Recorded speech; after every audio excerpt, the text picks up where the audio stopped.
Hello and welcome to Coffee and Catholics, a Catholic women's talk show podcast. I'm Stacy, one of your hosts, and with me I have... Hi, I'm Alicia. I'm Annie. And I'm Lauren.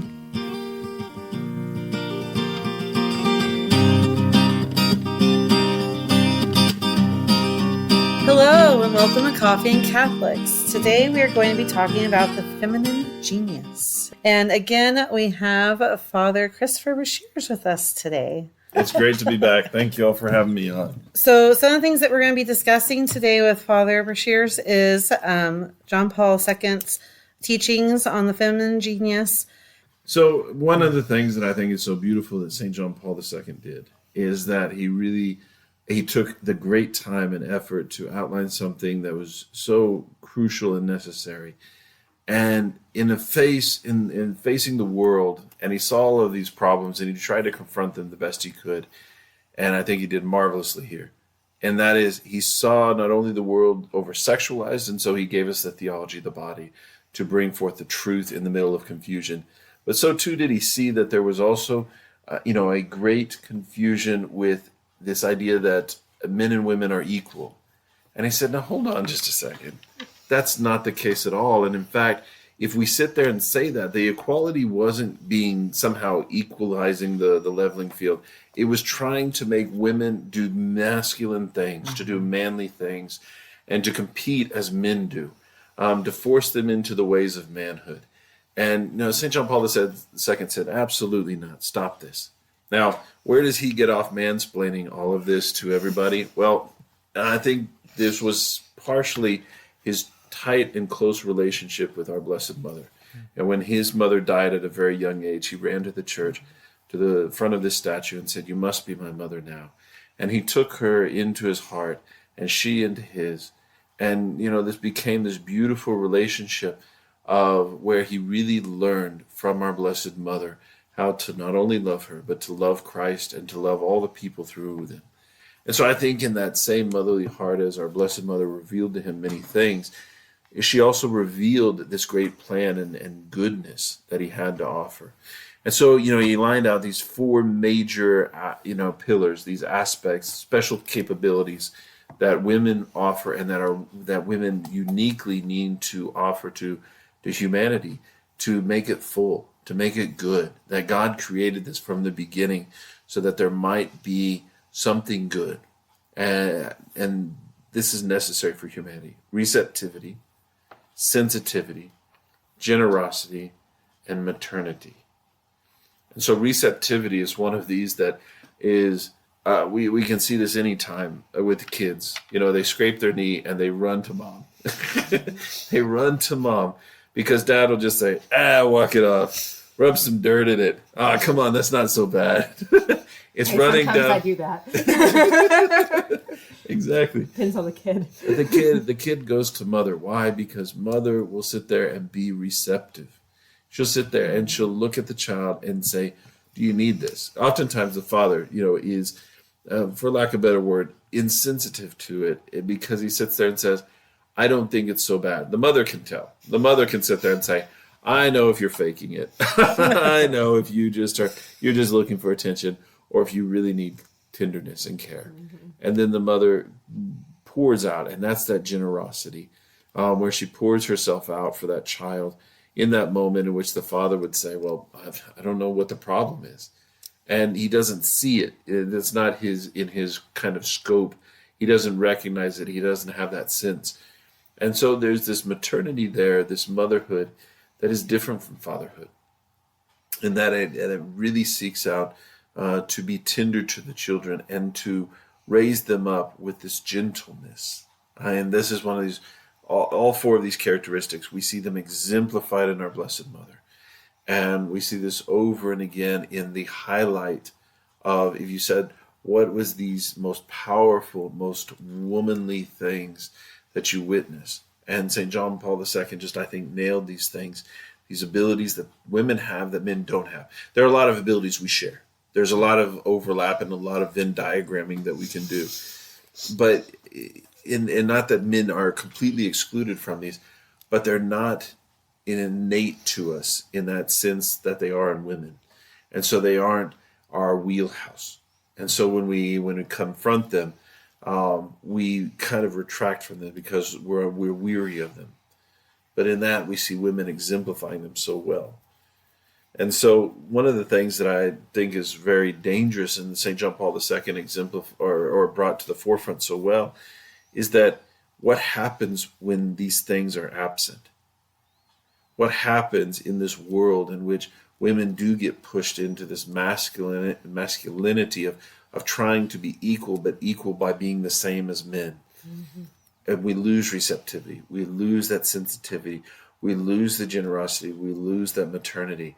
And we've seen so many of these things in our society today. Our society lacks so many of these qualities. And St. John Paul II, prophetic in his time, said, no, we cannot have this light of greatness go out because this is half of humanity. This is the necessary half of humanity.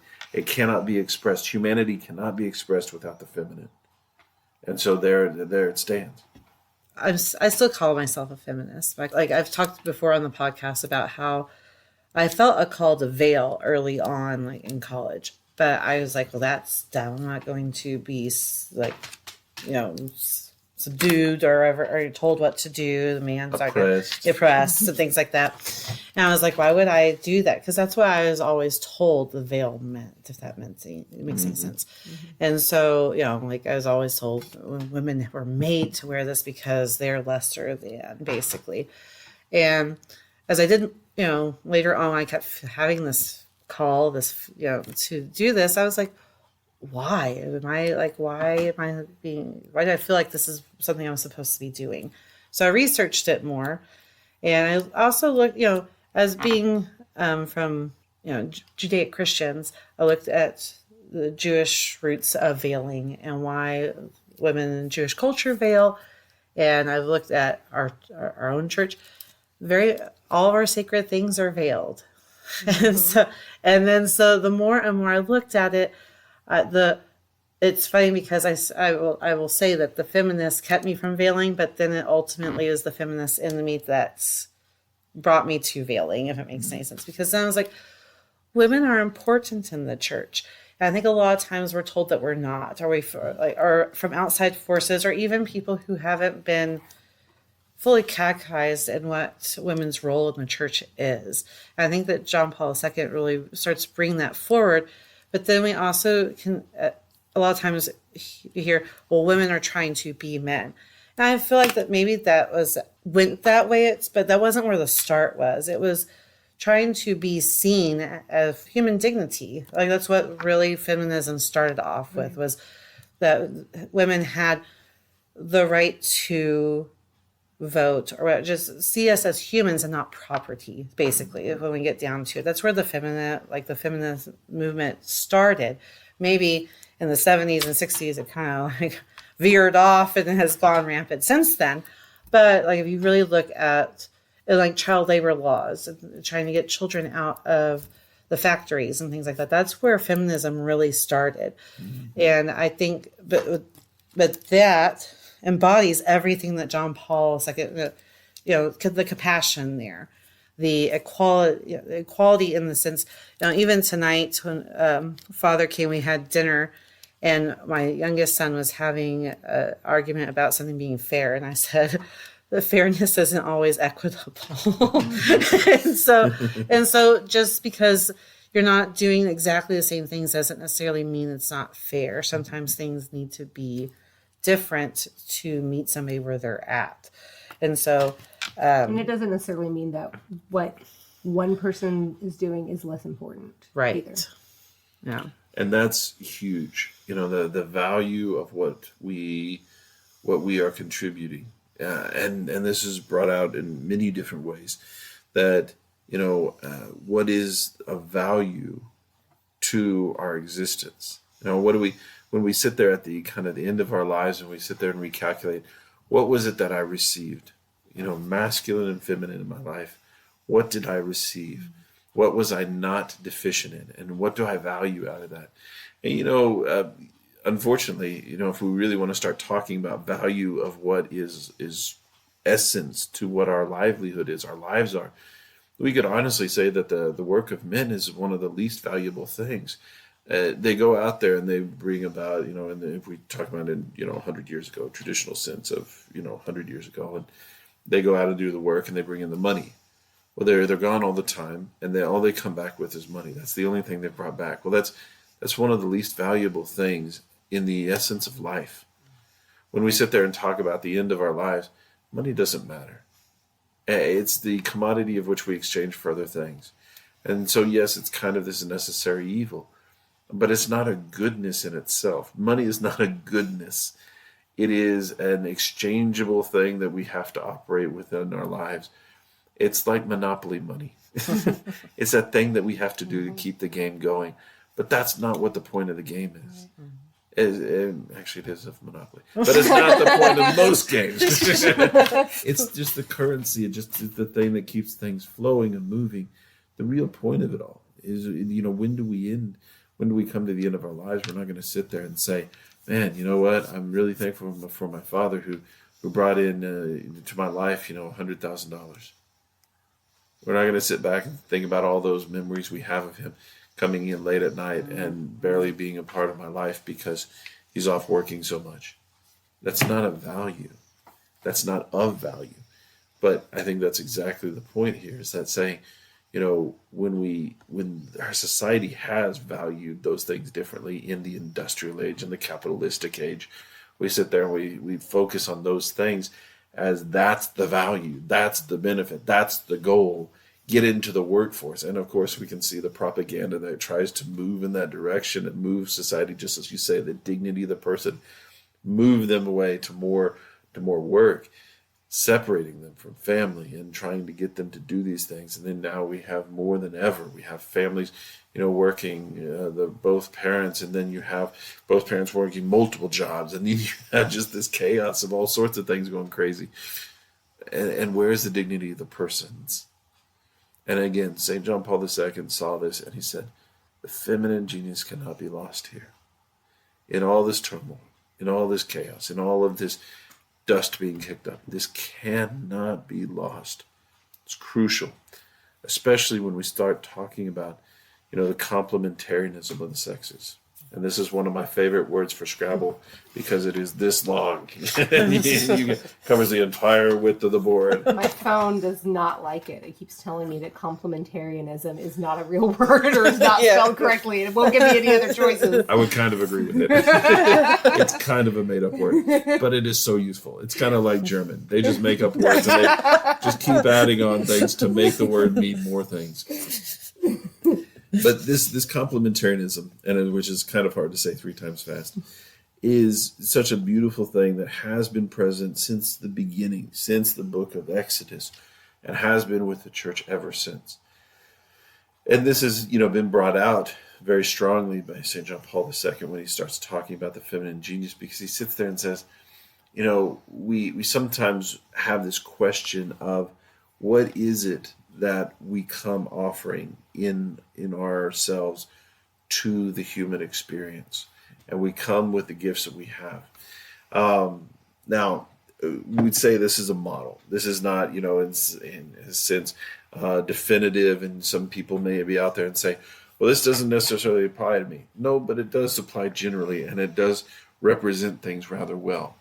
And that's what St. John Paul II bringing out. You can say, I know some men who are very receptive. Sure. But it's one of those things, again, we can also learn, and we can also create Venn diagrams, but naturally bringing in. I oftentimes with marriage prep couples talk about what it was like in tribal times. If we're just going back and we're thinking of the tribes in the middle of the woods, and we're sitting here and saying that the men are going out to hunt the big beast. Why? Because they have strength. Why? Because they have faster reflexes. Why? Because they have the strength to haul back all of this, the meat. They also put themselves in danger. They have this courageousness about them because they know that, in a sense, they're replaceable. That they can go and put their lives on the line because the most important treasure, like you mentioned, which is most important, is veiled, is back home. It's protected. What happens back in the village? That's where society happens. And what is happening in that society? The women are managing everything. As they're sitting there and the men are out doing hunting, the women are sitting there with all of the other things, and they're making sure that all the needs of everyone is taken care of. After all, who out of the two sexes almost always remembers everybody's birthday? Is it your husband's? No. Definitively no. I've never heard a single, when I'm meeting with a marriage prep couple, this is a flat, hands down. And said, why is it that men never seem to remember these things? Now the women may say, well, I'm not all that great myself. But you're better than the guy is. My husband's better at putting it in his phone, so it reminds him, though. Sure, yeah, right. He's got that down. We found the hack. Yeah, so we're good at finding hacks for what we're weak in. But again, like this is one of those things. Women think about people, and they think about the relationality between them, making sure that everyone is taken care of. What a beautiful thing for the fabric of society that would not happen. You know, if you just try to imagine two completely separate, just isolate. We're going to have a society of men. We're just going to have a society of women. And how would they turn out? And we all try to think of them as idyllic. But think about the weaknesses that they would have then. The beauty of this is that they work together. And that the women are building the fabric of society there by taking care of the relationality in between the groups. Who needs something? Who's lacking something? Who doesn't? And so because of that, there is this compassion at play. It's compassion in action. And so it's taking form in these different ways. The receptivity and listening to people and saying, I need to hear what you have to say. What do you need? Well, again, there's different functionalities. One of the things that I thought was really brilliant is this definition or this description of male brain versus female brain. Maybe you've heard of it. Male brain is like an arrow. It goes straight from point A to point B. Female brains work as a network, like a spider web. And because of that, that there's all of these different connections. Men just have this kind of just bullet just straight. Now, I asked this other question of marriage prep couples. I said, who can go to Walmart and with a list of 3 things, go in, buy them, and come out in 5 minutes? And the guys say, they throw their hands up, they're like, me, I'm the one. Not her, I'm the one. They're very excited to participate. I said, very good, here's your cookie. I've done it twice. In your whole life. If I have my children with me, I'm usually a lot more like, okay, this is all we're doing. Yeah, because you don't want to spend much more. You don't want to spend any more time than you have to with the kids with you. Not right. But all things being equal. Yes, you know, but if it's just me, especially while pregnant, I'm not allowed to go shopping. Oh, I forgot to put that on the list. I forgot to put that on the list. This is the thing. So the men go in there and see it as a mission, A to B. I get this, I get out, I'm done, I've succeeded. But what women do is they do something different. And I illustrate this to the men. I said, you think you've won here for a second. Just hold on. Because I said, when you're packing for vacation, who packs more things, the men or the women? Father. You don't even have to ask. My arms are breaking here with all the things I have to carry. And I said, why? Because you probably have never asked why. Father, I ask why all the time. She doesn't have a reason. Okay, maybe because she's not putting it very well into words. But why do women pack more things? Because you never know what's going to happen. Exactly. Brilliant. Exactly. So again, men are thinking in that straight line logic, A to B. And they're not thinking of all the contingency plans that could happen. After all, if you're going to the beach, or if you might possibly be going to the beach, then you're going to pack extra sunscreen. You're going to pack their swimsuits. You're going to pack their little floaties. You're going to do all these things. Why? Because you think that there might be a possibility that you might. And if you don't, then you won't have a good time. And you, out of love, are planning for alternative possibilities. This is why I think if there's time travel, women are going to be the ones who are captain of the time travel machine. Because there's no way to be able to navigate for men to be able to navigate possible futures as well as women are going to be able to. That being said, there are times in which you need that straight line thinking, that A to B thinking. And there are times you need that network thinking. And oftentimes those coincide, even if not at the right same moment. So this is the beauty of this complementarianism, is because it says both are really necessary. There are times you need to have somebody go in and get some items, and then you get back on the road. You're stopping here. We've got a deadline to make. I'm sending in the guy. But if we're saying we're planning for a trip and we want to make sure everything's ready, well, then I'm sending in my wife. She's going to know what to get and make up contingency plans. So these two things work together so that the best outcome can happen. Because if you've ever been around a group of guys, like let's say, so when I was in college, I was in a fraternity, and you take a group of guys, all sorts of chaos and things break loose. Why? Because we have no contingency plans. we just go do things. And there are oftentimes a lot of consequences to deal with because we do not make plans for these things. That's a reality. So guys all alone on our own are not going to be able to have the best human outcome because we don't have the feminine genius. And that's needed. That's an incorporation. And the same thing is true that when women are all by themselves, there is a lot of times a need to say, you know what? Could we just send somebody to go get that real quick for us? While we sit here, we'll sit here and we'll make the plans and we'll get all this other stuff done. But all I need is these few things before we leave for this trip. I want you to go run into the store and grab it. Because I know it'll take me 2 hours. Right. And so we sit here and we say, you know what? We all have our weaknesses, but we all have our strengths. When we play to our strengths and we mitigate those weaknesses, that's when we're really playing to our best. That's the fullness of humanity. And that's what God really has angled here, is that the both are working together. And when we talk about the respect for the dignity, we're saying, because this is kind of the point that the guys laugh at, the store deal. And they'll be like, my wife takes forever, my girlfriend takes forever in there. Yes, but why? Don't disrespect her for why she's doing what she's doing. Again, it's kind of that question. You knew she was a woman when you fell in love with her. So you need to understand now. One of the funny things that I ask women all the time, I say, women, you don't believe me, and you don't believe your guy, but please try to trust a priest. Guys have a superpower, and it is that we can think of absolutely nothing at all. It really is. I wish I had that superpower sometimes. Really? It's really, really true. I'm not lying to you. And women do not believe it because your experience is that the moment you wake up in the morning, your brain does not shut off ever. Because you have the web. You have this web of consciousness, and as your brain is working through all of these things, you think of many things all at once. It also allows you to navigate very well the chaos of children who also work at many levels. Very well is better or worse than your husband. Depends. This is why guys have duct tape. We will duct tape the children to the wall because we have to mitigate them. So in this, you have this web of consciousness that it's going and it is active, and because it is drawing all these connections, guys have that straight line thinking. It's really important to us in tribal times because if our brains were working, we'd be distracted. So it shuts off so that we're able to focus. Just deadline, focus in. So that's why when you ask your husband, honey, what are you thinking about? He says, nothing. Liar.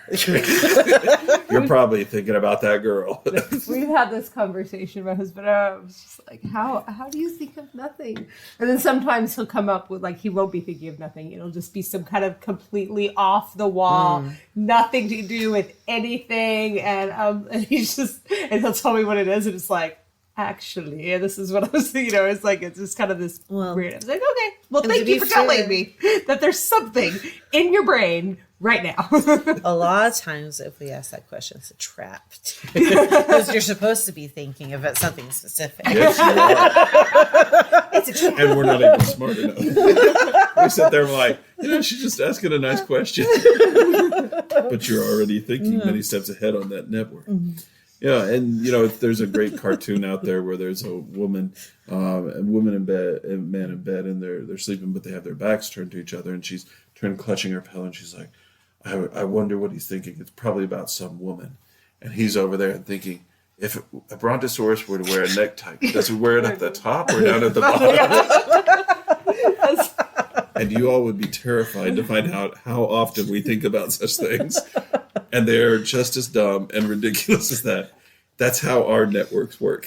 So just I'm sorry to inform you all. It's really true. That's what we have. But in that sense, you all, because you all have that network, and I explain this to the guys, because this network is working all the time, I say you can absolutely go up to her and say, honey, is there anything I can help you with? She already has a list. Mm-hmm. She already has a list. And she can absolutely plug you into that network at any point. You can sit there and think, everything's done. I don't need to do anything. Everything is taken care of. Everything is settled. We're good. And it can look like that to him on the outside. He doesn't have that working.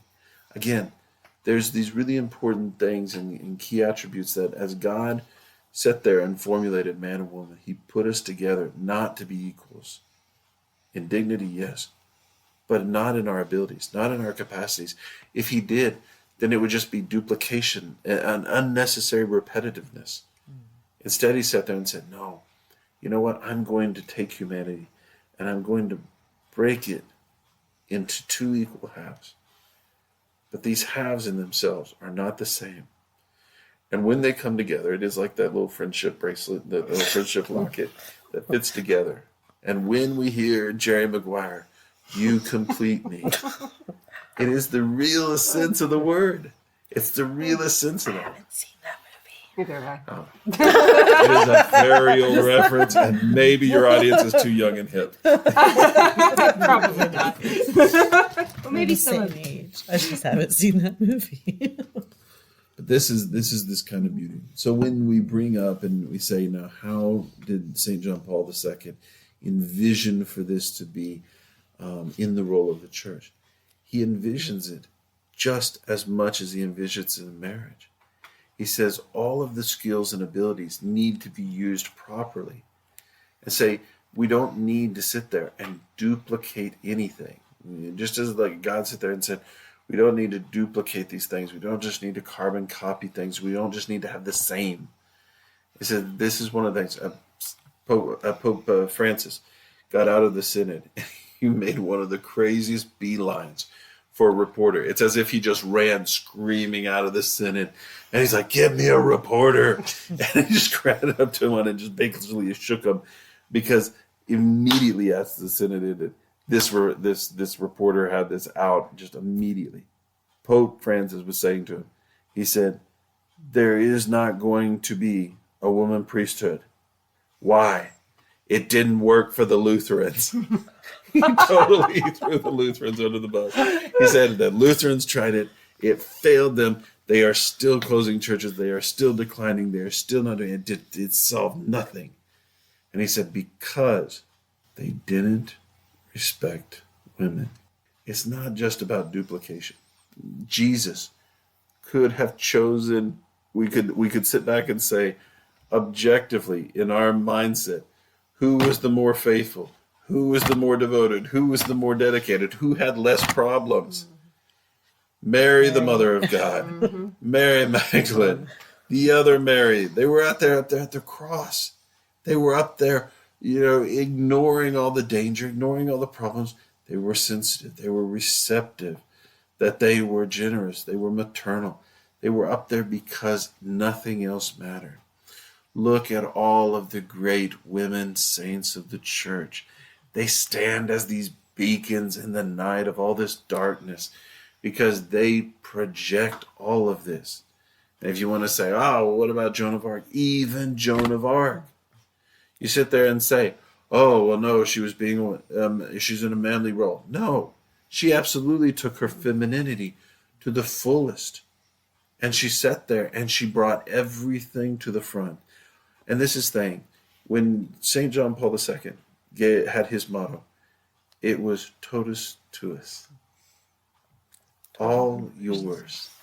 And this is the thing, we've been given these gifts. They should be all yours, O Lord. They should be at the service of our brothers and sisters, all of them. And so we sit there and we say, what is it that I have that is strong within me? What are my strengths? What are these gifts I've been given? And I should strengthen them, and I should mitigate my weaknesses. And if somebody else is to be my strength in that, then be my strength. We have to be humble enough to let someone else be our strength when we're weak. Because otherwise we are in this pridefulness. And that's the downfall of all of these different aspects. How these good movements get twisted into bad movements. Well, even within the church, these arguments among the women about who stays home and who goes to work, which one's better. And they're both good, because the women who are working are using their gifts the way that they need to, and their womanhood, and the women who are staying home are using their gifts, and both are good.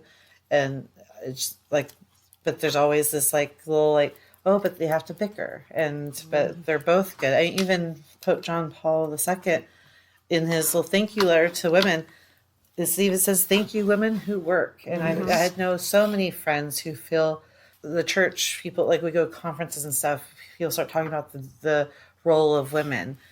It always turns to the home, which the home is important, but a lot of my friends will feel very like they're pushed off to the side because they're working mothers, and they're just as important, and what they do is just as important. Well, and let's just think back, not even that long ago.